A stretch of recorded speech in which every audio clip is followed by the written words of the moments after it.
నమస్తే, welcome to our channel. నేను మిషాల్ని.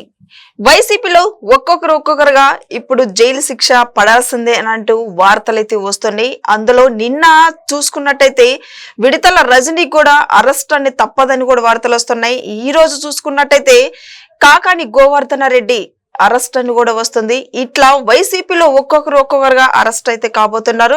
వాళ్ళ చేసిన తప్పులు ఇప్పుడు తవ్వుకుంటా పోతే ఒక్కోటికి వెలుగులోకి వస్తున్నాయి. కూటమి ప్రభుత్వం కఠిన చర్యలు అయితే తీసుకుంటుంది వీళ్ళ మీద. దీని మీద పూర్తిగా విశ్లేషించడానికి మనతో పాటు స్టూడియోలో ఉన్నారు పొలిటికల్ అనలిస్ట్ కొత్త రవీంద్రబాబు గారు ఉన్నారు. వారిని కొన్ని విషయాలు మనం తెలుసుకుందాం. నమస్కారం సార్. నమస్తే సార్. ఇప్పుడు చూసుకున్నట్టయితే వైసీపీలో ఒక్కొక్కరు అరెస్ట్ అవుతుందో మనం చూస్తూనే ఉన్నాము.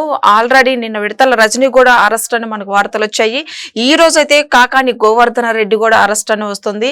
అసలు వీళ్ళు చేసిన అరాచకాలు ఏం సార్? ఇప్పుడు చేసిన వరకు అరాచకాలతో వీళ్ళందరికీ ఒక్కొక్కటి తవ్వుకుంటూ పోతుంటే బయటకు వస్తానే ఉంటున్నాయి. ఆంధ్రప్రదేశ్ రాష్ట్రంలో వైఎస్ఆర్ కాంగ్రెస్ పరిపాలించిన 5 సంవత్సరాల్లో జరిగిన విధ్వంసకాండ, అక్రమాలు, అవినీతి ఒకరి తర్వాత ఒకరు టెక్నికల్ ఎవిడెన్స్ తోటి, ప్రాథమిక విచారణతోటి, లీగల్ ఫ్రేమ్ వర్క్ లో జైలు బాట పడతా ఉన్నారు.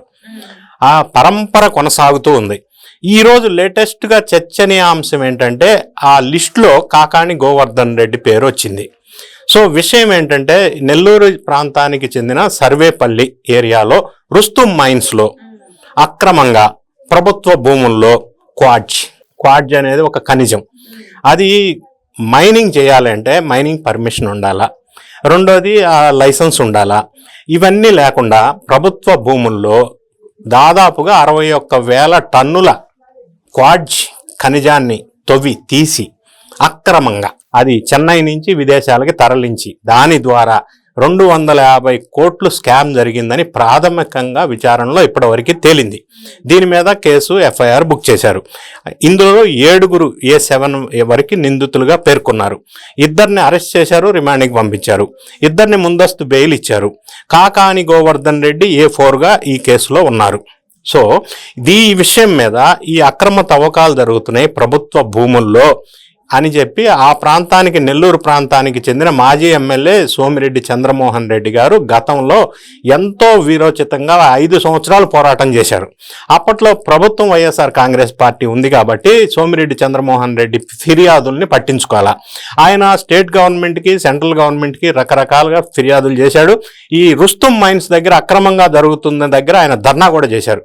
అప్పట్లో ఆయన హింసించి ఆయన పెట్టిన కేసులు పట్టించుకోకుండా మరుగున పెట్టారు. ఈరోజు గవర్నమెంట్ మారింది. అందరూ చేసిన అక్రమాలు, అన్యాయాలు వెలుగులోకి వస్తున్న పరంపరలో కాకాని గోవర్ధన్ రెడ్డి మీద కూడా కేసు బుక్ అయింది. ఇది ప్రాథమికంగా 250 కోట్లు క్వాడ్జ్ ఖనిజాలు అక్రమ సంపాదన కింద తేలింది, బయటకు వచ్చింది. సో మీరు ఇందాక ఇంట్రోలో ప్రస్తావించినట్టుగా వైఎస్ఆర్ కాంగ్రెస్ పార్టీలో నాయకులుగా గతంలో పనిచేసిన మంత్రులు, అది దూరంపూడి చంద్రశేఖర్ కావచ్చు పీడిఎస్ రైస్లో, పేర్ని నాని కావచ్చు మళ్ళీ పీడిఎస్ రైస్లో, వల్లభనేని వంశీ కావచ్చు రకరకాల కేసుల్లో. పరాకాష్ట ఏంటంటే ఎలక్షన్ మూమెంట్లో ప్రజల్ని మభ్యపెట్టడానికి ఇళ్ల పట్టాల రూపంలో వల్లభనేని వంశీ 11,000 పట్టాలు పంపిణీ చేశారు ఎలక్షన్ ముందు. ఇది పరాకాష్ఠగా మనం చెప్పుకోవచ్చు. ఇట్లాంటివి చాలా ఉన్నాయి, అది వేరే విషయం. వాళ్ళ సంస్కృతి, సంప్రదాయం కాబట్టి, అక్రమాలు, అవినీతి వాళ్ళ డిఎన్ఏ కాబట్టి 11,000 మంది ఇళ్ల పట్టాలు పేదలకు ఇస్తే అది ఫేక్ సర్టిఫికెట్స్, తహసీల్దార్ సంతకం ఫేక్, అక్కడ ఇళ్ల పట్టాలు ఇచ్చారు, ల్యాండ్ లేదు. ఈ విధంగా ఎయిర్పోర్ట్ ల్యాండ్ కబ్జా, 9 ఎకరాల గన్నవరంలో కబ్జా, ఇటువంటి వల్లభనేని వంశీ కబ్జాలు కానీ, లేదా నోరు అదుపు ఆజ్ఞ లేకుండా ఇష్టం వచ్చినట్టుగా విమర్శించడం, బూతులు తిట్టడం, బూతులు శాఖకు ఒక మంత్రిని పెట్టడం. పోసాని కృష్ణమురళి అరెస్ట్ చూసాం. కొడాలి నాని ఈ మధ్య కాలంలో ఆయన సంపాదించింది 2,050 కోట్ల కంటే ఎక్కువ అక్రమ సంపాదన ఉంది. ఆయనకు కూడా ఇప్పుడు కేసు బిల్డప్ అవుతా ఉంది. త్వరలో నెక్స్ట్ టోకెన్ నంబర్ ఆయన కూడా వచ్చే అవకాశం ఉంది. ఆయన కూడా ల్యాండ్, శాండ్, మైను, వైను ఏది వదిలిపెట్టకుండా అక్రమాలు, అవినీతికి పాల్పడ్డ లిస్టులో వల్లభనేని వంశీతో పాటు కొడాలి నాని, జోగి రమేష్ ఆల్రెడీ లైన్లో ఉన్నారు. మీరు అన్నట్టుగా నిన్న మొన్న విడుదల రజని ప్రధానంగా ప్రస్తావనకు వచ్చింది. ఏది శ్రీ లక్ష్మీ బాలాజీ స్టోన్ క్రషింగ్ వాళ్ళ దగ్గర 5 crores డిమాండ్ చేసి, ఎట్లయితే కాకినాడ సీపోర్ట్ని బలవంతంగా బెదిరించి స్వాధీనపరుచుకున్నారో అట్లానే ఈ లక్ష్మీ బాలాజీ క్రషర్స్ వాళ్ళని బెదిరించి 5 కోట్లు డిమాండ్ చేస్తే వాళ్ళు 2 crores ఇచ్చారు. ఇది చిన్న విషయం. అసలు విషయం ఏంటంటే విడుదల రజని అప్పట్లో ఎమ్మెల్యేగా ఉన్నప్పుడు, తర్వాత అదృష్టమో దురదృష్టమో మంత్రిగా చేసినప్పుడు వైద్య శాఖకి ఏ రాష్ట్రంలోనైనా విద్య, వైద్యం, ఇరిగేషన్కి ఎక్కువ ఫండ్స్ ఉంటాయి. ఈమె పనిచేసిన వైద్య శాఖ మంత్రిగా ఉన్నప్పుడు భారీ 1000 కోట్ల కుంభకోణం ఉంది. అది కూడా వెలుగులోకి రావాల్సిన అవసరం ఉంది, ఇంకా వచ్చే అవకాశం ఉంది. ఈ 2.20 crores మాత్రమే కాదు. ఎందుకంటే 104, 108 వెహికల్స్లో పెద్ద కుంభకోణం జరిగింది కొనేటప్పుడు. దాని మెయింటెనెన్స్ అరబిందో ఫార్మాకి ఇచ్చారు, అందులో పెద్ద కుంభకోణం జరిగింది. మెడిసిన్స్ కొనుగోలులో డిహెచ్ఎంఓ దగ్గర మెడిసిన్స్ కొనుగోలు చేసేటప్పుడు సంవత్సరానికి 15,000 పెట్టి కొనుగోలు చేశారు. 4 సంవత్సరాల్లో 80,000 కోట్లు దుర్వినియోగం అయింది. అందులో వీళ్ళ కమిషన్ ఎంత వచ్చింది ఇంకా తేలాల్సి ఉంది. విడుదల రజని అందరి దగ్గర 1000 కోట్లు వసూలు చేశారు. రాజేష్ నాయుడు అనే దగ్గర 7.5 కోట్లు వసూలు చేశారు. గోల్డ్ సీన్ దగ్గర 6.5 కోట్లు వసూలు చేశారు. ఇవాళ రేపు అందరూ బయటకు వచ్చి చెప్తా ఉన్నారు 1 by 1 ఇంకా వెలుగులోకి వచ్చే అవకాశం ఉంది విడుదల రజని విషయంలో.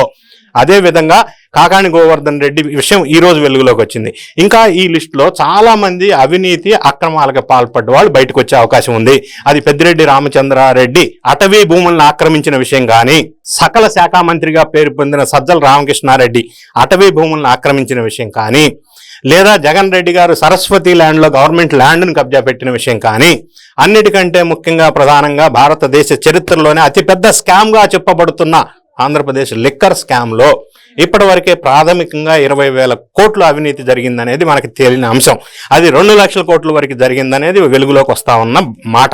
సో ఈ అవకతవకలు, అవినీతి, అక్రమాలు అనేది జగన్ రెడ్డి గారి ప్రభుత్వంలో చేసిన మాజీ మంత్రివర్యులు ఒకరి తర్వాత ఒకరు అక్రమం కాకుండా సక్రమంగా టెక్నికల్ ఎవిడెన్స్ తోటి కేసులు పెట్టి అరెస్టుల పరంపర జరుగుతున్న నేపథ్యంలో ఎవరి టోకెన్ నంబర్ ఎప్పుడు వస్తారో తెలియని విధంగా వైఎస్ఆర్ కాంగ్రెస్ పార్టీ శ్రేణులు ఎవరైతే అక్రమాలు చేశారో, అసలు చేయనోడు ఎవరు లేడు, అది వేరే విషయం, వాళ్ళందరూ కూడా ఉలిక్కి పడుతున్నారు ఒకరి తర్వాత ఒకరు.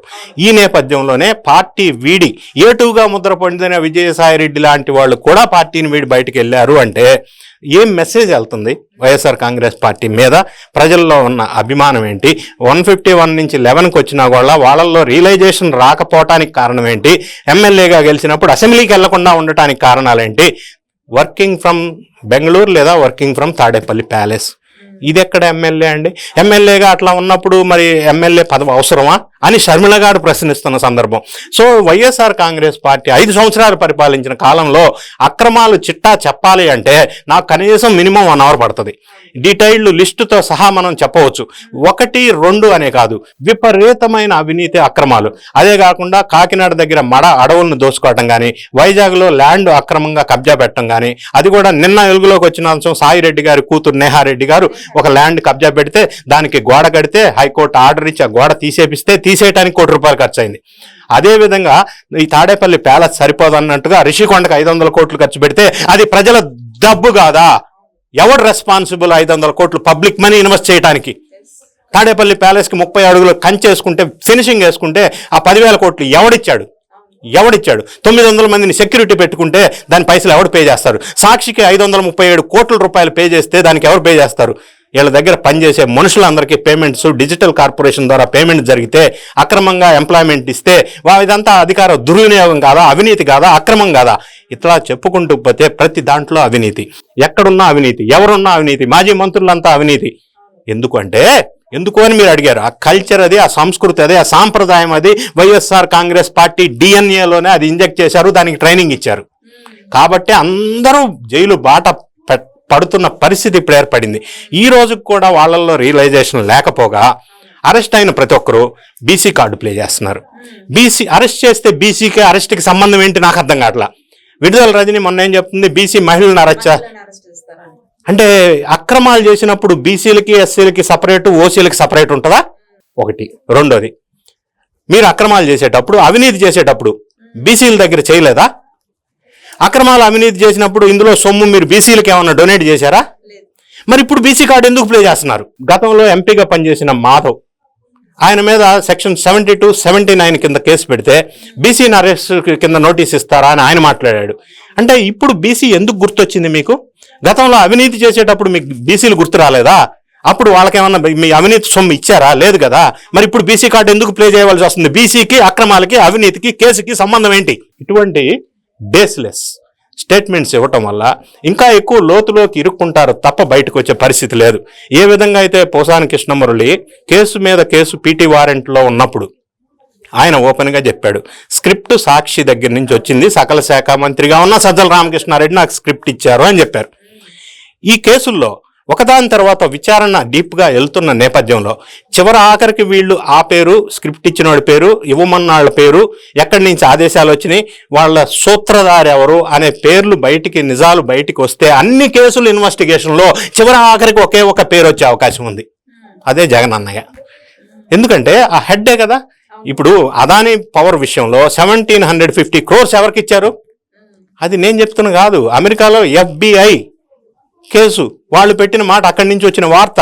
సో ఈ విధంగా చెప్పుకుంటూ పోతే వీటన్నిటికీ ప్రధాన కారణం ఎవరు అవినీతి చేయమని ప్రోత్సహించారు, ఎవరి ప్రోత్సాహంతో వీళ్ళు అవినీతి అక్రమాలకి పాల్పడ్డారు, ఈ 1000 కోట్లన్నీ కూడా ఎవరి కళ్ళల్లో ఆనందం చేయడానికి, ఆనందం చూడటానికి చేశారు, ఇందులో భాగస్వామ్యం ఎవరికి ఉంది, ఎవరి షేర్ ఎంత ఉంది, ఇవన్నీ విషయాలు బయటికి రావాలా. ఒకటి బయటికి వచ్చినంత మాత్రాన సరిపోదు. ఈ దోచుకున్న సొమ్ము మొత్తం కూడా, నేను ఇంతకుముందు టైం లేక టైం కన్స్ట్రైంట్ వల్ల తక్కువ షార్ట్లో చెప్తున్నా, ఇంతకు ముందు వరకు నాకు ప్రాథమిక విచారణలో ఇప్పటి వరకు 20 లక్షల కోట్లు అవినీతి జరిగింది. వీటన్నిటిని కూడా అవినీతి ఏదైతే వెలుగులోకి వస్తా ఉందో, ఈ పైసలు వెనక్కి ప్రజలకి, గవర్నమెంట్కి వెనక్కి రావాల్సిన అవసరం ఉంది కదా. కేవలం ఆ పర్టికులర్ వ్యక్తులను శిక్షించడమే కాకుండా సూత్రధారి ఎవరనేది ఐడెంటిఫై చేయాలి ఒకటి. రెండోది, ఈ అక్రమ సంపాదన తిని బలిసిన వీళ్ళకి మళ్ళీ గవర్నమెంట్కి పే బ్యాక్ చేపించాల్సిన అవసరం ఉందా లేదా.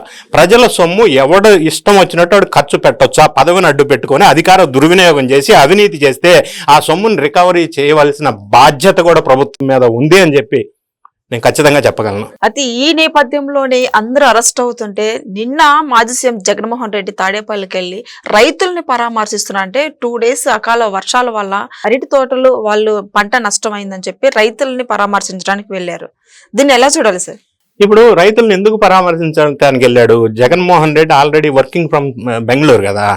అయితే ఏమైందంటే, A2గా ముద్రపడిన సాయిరెడ్డి గారు ఈ మధ్య కాలంలో ఫ్యూ డేస్ బ్యాక్ ప్రెస్ మీడియాలో ఏం చెప్పారు, రాజులు ఒక కోటలో ఉంటారు, కోట చుట్టూ కోటరీ ఉంటుంది, రాజు బయటికి రాలేడు, బయట వాళ్ళు కోటరీ దాటి రాజు దగ్గరికి వెళ్ళలేరు. ఈ వ్యవస్థ జగన్ రెడ్డి గారు చేస్తున్న పని అది. దానివల్ల వైఎస్ఆర్ కాంగ్రెస్ పార్టీకి, జగన్ రెడ్డికి ఈరోజు 151 నుంచి 11 సీట్లు కట్టబెట్టారు. ఇదే కంటిన్యూ అయితే నెక్స్ట్ ఎలక్షన్లో పార్టీ ఉండదు, సీట్లు ఉండవు అని చెప్పి A2గా ఉన్న సాయిరెడ్డి గారు చెప్పారు. ఈ చెప్పటం వల్ల జగన్ రెడ్డికి ఏమి రియలైజేషన్ వస్తుందో తెలియదు, కానీ మీరు చెప్పినట్టుగా పులివెందుల్లో పరామర్శకు వెళ్ళిన సందర్భంలో ఏం జరిగింది, ఒక అతను వచ్చేసి, పవన్ కుమార్ అయినా అతను వచ్చేసి, నా మీద కేసు పెట్టారు పోలీసు వాళ్ళు అని చెప్పారు. కేసు ఎందుకు పెట్టారు? హూ కిల్డ్ బాబాయ్ హత్య కేసులో A4గా ఉన్న సునీల్ అనే అతను మీద ఈ Pawan Kumar social media, YSR Congress party activist దుష్ప్రచారం, బ్లేము, బదనాం చేయటం వల్ల అతను కేసు పెట్టాడు, సునీల్ కుమార్, A4 ఇన్ బాబాయ్ హత్య కేసు. దాన్ని జగన్ రెడ్డి గారికి పవన్ కుమార్ చెప్పినప్పుడు ఈయన ఏం మెసేజ్ ఇవ్వాలి సమాజానికి? ఈయన చెప్పిన మాట ఏంటి, నీ మీద కేసు పెట్టిన DSP చేత నీకు సెల్యూట్ చేపిస్తా, 3 సంవత్సరాలు కళ్ళు మూసుకోండి అంటాడు. కళ్ళు మూసుకోవడం ఏంటి? కళ్ళు ఎందుకు మూసుకోవాలి 3 సంవత్సరాలు? 3 సంవత్సరాల తర్వాత పీకేదేముంది? అంటే అక్రమాలు, సోషల్ మీడియా అదుపు తప్పి ప్రవర్తించిన ఈ వ్యక్తికి DSP చేత సెల్యూట్ చేపిస్తావా? అంటే పోలీసుల మనోభావాల్ని దెబ్బతీయటం కాదా? నంబర్ 1. నంబర్ 2, అక్రమాలు చేసిన వాళ్ళని, సోషల్ మీడియాలో అదుపు తప్పిన వాళ్ళని నువ్వు సమర్థిస్తావా? సమాజానికి, ఓటర్స్కి, ఆంధ్ర రాష్ట్ర ప్రజలకి ఏం మెసేజ్ ఇస్తున్నారు ఈయన? అంటే ఇంకా రియలైజేషన్ రాలేదా? కేసుల మీద 1 by 1 జైలు బాట పడతా ఉంటే, వాళ్ళు ఎప్పుడు బయటకు వస్తారో తెలియకపోతా ఉంటే, పార్టీ మునిగిపోతా ఉంటే, పార్టీ నుంచి ప్రతి ఒక్కరు బయట పార్టీకి జంప్ చేస్తా ఉంటే, ఈ 11 మందిలో 6 ఒకేసారి వెళ్తే లెజిస్లేటివ్ పార్టీ కూడా ఉండని పరిస్థితి ఏర్పడతా ఉంటే, ప్రజల్లోకి వచ్చినప్పుడు ఇటువంటి సందేశం, ఇటువంటి మెసేజ్, ఇటువంటి స్టేట్మెంట్స్ ఇవ్వటం వల్ల, పోలీసు వ్యవస్థని కించపరిచే విధంగా మాట్లాడటం వల్ల, అక్రమదారుల్ని సపోర్ట్ చేసే విధంగా మాట్లాడటం వల్ల జగన్ రెడ్డి గారు సమాజానికి ఏం మెసేజ్ ఇస్తున్నారు? ఇప్పటికైనా రియలైజేషన్ వస్తే కనీసం నెక్స్ట్ ఎలక్షన్ వరకు పార్టీని కాపాడుకోగలిగితే బెటర్ అని చెప్పేసి అనిపిస్తా ఉంది. సిచ్యువేషన్ చూస్తే నిష్పక్షపాతంగా మనం ఆలోచించినట్లయితే. Thank you sir. Thank you.